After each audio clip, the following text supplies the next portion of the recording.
शांति। 13 जुलाई। आज बाबा कल की मुरली को आगे कंटिन्यू कर रहे हैं। मैं निष्काम सेवाधारी हूँ।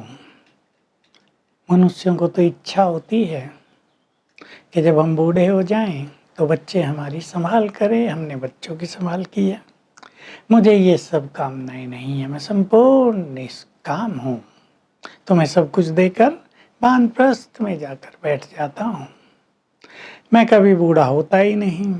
मैं तो एवर जवान हूँ। बाबा ऐसे कह रहे हैं, आत्मा कभी बूढ़ी नहीं होती है। बूढ़ा तो शरीर होता है, एक छोड़ता है दूसरा लेता है। आत्मा में ही सारे संस्कार हैं। मेरे में संस्कार है तुम्हें ज्ञान देने का। मैं ज्ञान का सागर हूँ, लेकिन मैं तुम्हें ज्ञान कैसे दूँ? मैं तो निराकार हूँ, मुझे तो अपना शरीर नहीं है। तो मैं इस ब्रह्मा के तन में आता हूँ। इसके बहुत जन्मों के अंत के भी अंत में मैं इनमें आकर प्रवेश करता हूँ। मैं कहता हूँ मैं प्रकृति का आधार लेकर, अर्थात इस तन का आधार लेकर तुम्हें ये सत्य ज्ञान देता हूँ।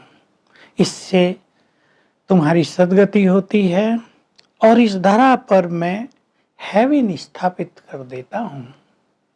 अब हेवन पे कौन राज करेंगे? जरूर तुम ही करेंगे। तुम अब हेवन पर राज करने के लिए राजयोग सीख रहे हो। इससे तुम्हें कला आ जाएगी। स्वर्ग में हम राज कैसे प्राप्त करें? वहाँ कई राजधानियाँ होती हैं, बहुत सुख है। वहाँ दुख का नाम निशान नहीं। यहाँ तो लिस्ट निकालते रहते हैं ना, who is the richest in the world. America से निकलते हैं, भारत से भी निकल रहे हैं। बाबा कह रहे हैं इन लक्ष्मी नारायण जैसा रिचेस्ट कोई होता है दुनिया में? लक्ष्मी ही जहाँ हो। बाबा कहते हैं मैं तुम्हें इतना धनवान बना कर जाता हूँ, सोने हीरे जवाहरातों के महल देकर चला जाता हूँ। सुदामा के लिए प्रसिद्ध है ना, 2 मुट्ठी चावल खाए थे और महल मिल गए, वो भी 21 जन्मों के लिए। तो तुम सभी अब मुझसे ये ज्ञान लेकर राजयोग सीख रहे हो। मैं भोलानाथ हूँ। बाबा भी खुशी से कह रहे क्योंकि गीत बजाता भोलेनाथ से निराला कोई और नहीं। मैं कितना भोला ग्राहक हूँ तुम्हारा। तुमसे पुराना माल लेता हूँ, नया स्वर्ग का माल दे देता हूँ। तुमसे थोड़ा सा लेता हूँ, तुम्हारे पास है भी क्या? तुम्हारा टूटा सा तन, मैं तुम्हें मोस्ट ब्यूटीफुल तन दे देता हूँ। तुम्हारा थोड़ा सा धन लेकर अपार अथाह धन संपदा तुम्हें दे देता हूँ। वैसे भी किसी बाप को बच्चे ने जन्म लिया तो सब कुछ उसका हो गया ना, सारी मिल्कियत उसकी हो गई। तो तुम मेरे बच्चे बने हो, मैं अपने बच्चों को ही तो सब कुछ दूंगा ना। तुम कहते हो ना बाबा हम आपके हैं।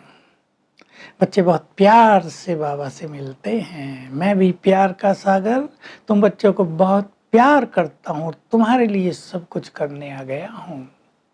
तो मैं तुम्हें अथाह धन संपदा दे रहा हूँ। मैं ऐसा निष्काम हूँ। फिर ज्ञान की एक गुह्य बात भी सुना रहे हैं। बहुत लोग आते हैं कि बाबा हमें तो मोक्ष चाहिए, हमें मोक्ष का मार्ग दिखाओ। तो बाबा कह रहे बच्चे मोक्ष को प्राप्त करने का एक निश्चित समय है। ये संसार एक खेल चल रहा है, इसमें तुम सब एक्टर्स हो। अब सोचो किसी फिल्म से, ड्रामा से एक्टर एक बीच से ही निकल जाए तो कैसा रहेगा ड्रामा? तो इस विश्व के ड्रामा से कोई भी आत्मा, कोई भी एक्टर बीच से निकलकर परम धाम नहीं जा सकता। ये लॉ नहीं है इस सृष्टि का। और जब तक मैं ना आऊं, मैं तुम्हें पावन न बनाऊं, तो मुक्ति में जा ही नहीं सकते हो। इसलिए ये सोचना ही गलत है। तुम्हें पुनर्जन्म लेना है। जो सृष्टि के आदि में आते हैं वो 84 जन्म लेते हैं, बाकी के कम कम जन्म होते हैं। तुम पुनर्जन्म लेते हुए यहाँ आ गए हो, अब मेरे सामने हो। मैं तुम्हें पावन बना रहा हूँ, क्योंकि कोई भी बिना पावन बने घर नहीं जा सकता।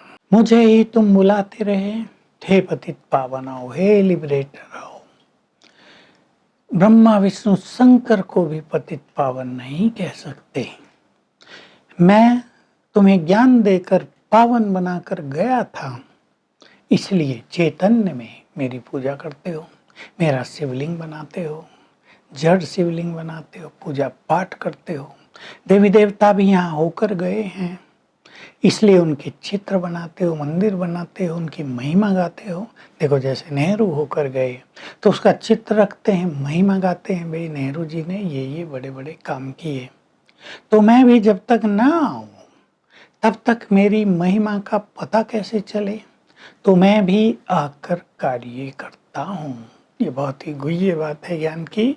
भगवान इस धरा पर आते हैं, ज्ञान देते हैं, सबको लिबरेट करते हैं, सबका कल्याण करते हैं, सबके दुख हरते हैं, पतित से पावन बनाते हैं, इसलिए उनकी महिमा गाई जाती है। तो आता जरूर है, इससे यह भी सिद्ध है वो सब जगह नहीं है, पहले से ही सब जगह होता तो उसको बुलाते क्यों? फिर तो कहते हैं भगवान यहीं से आ जाओ, कहते हैं मुझे याद करो।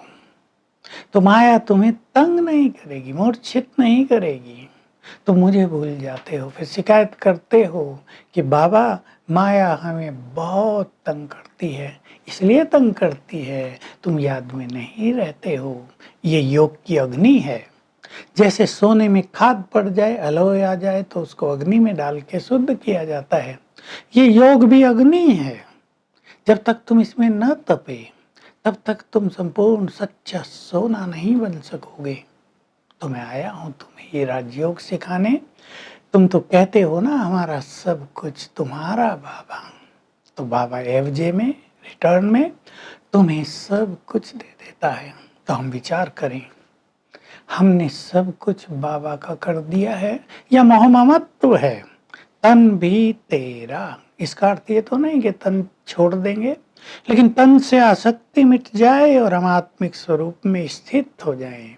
मन भी तेरा, मन उसमें लग जाए और धन भी उसकी आज्ञा अनुसार हम यूज करें तो वो हमें सर्वस्व प्रदान करेगा। वरदान है ज्ञान की पॉइंट्स को हर रोज बार बार रिवाइज करके समाधान स्वरूप बनने वाले बेगमपुर के बादशाह भव।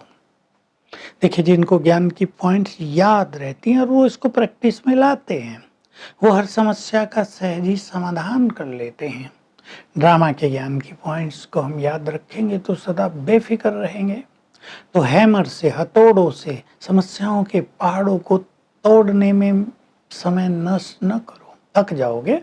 ज्ञान की पॉइंट्स याद करो, बाबा के साथ को याद करो तो हाई जंप दे दोगे, समाधान हो जाएगा और तुम सदा बेफिक्र बादशाह रहोगे। स्लोगन है, हर एक को सम्मान देना ही सम्मान लेने की विधि है। आज का अभ्यास बाबा भोलानाथ है, उसका हम आह्वान करेंगे। 5-7 बार जरूर करना और अपने को समर्पित करना। बाबा ये तन मन धन सब तेरा है। अपने घर में बुलाना, ऑफिस में बुलाना, देखना उनके वाइब्रेशंस, उनकी किरणें चारों ओर फैल रही हैं, सारा वातावरण चार्ज हो रहा है और बाबा मुझे दृष्टि दे रहे हैं। ओम शांति।